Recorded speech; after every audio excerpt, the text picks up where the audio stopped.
ಎಲ್ಲರಿಗೂ ನಮಸ್ಕಾರಗಳು. ನನ್ನ ಹೆಸರು ಆಕಾಶ್. ನಾನು 4ನೇ ತರಗತಿಯಲ್ಲಿ ಓದುತ್ತಿದ್ದೇನೆ. ನಾನು ಒಂದು ಭಗವದ್ಗೀತೆಯನ್ನು ಹೇಳುತ್ತಿದ್ದೇನೆ.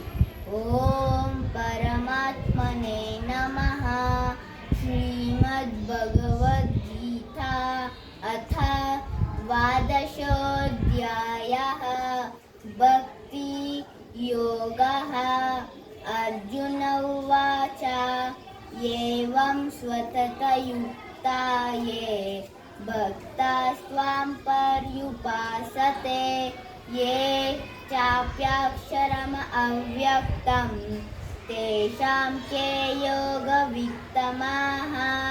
श्रीभगवानुवाच मय्यावेश्य मनो ये मां नित्ययुक्ता उपासते श्रद्धया परयोपेताः ते मे युक्ततमा मताः.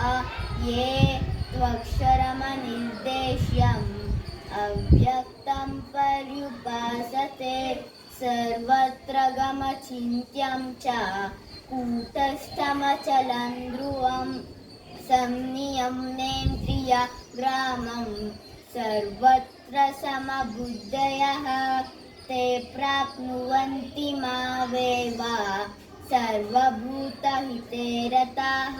क्लेशोऽधिकतरस्तेषाम् अव्यक्तासक्तचेतसाम् अव्यक्ता हि गतिर्दुःखं देहवद्भिरवाप्यते.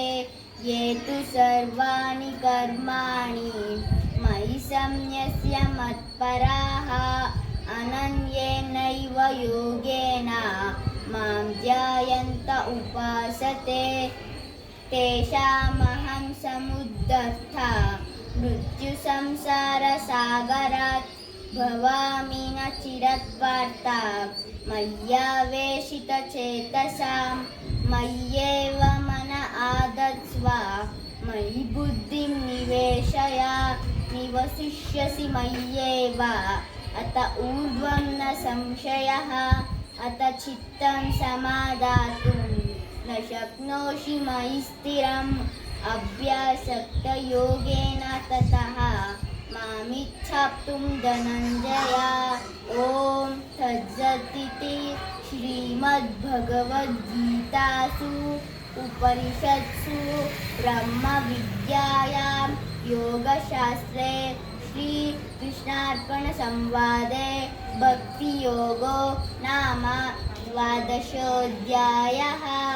श्रीकृष्णार्पणमस्तु.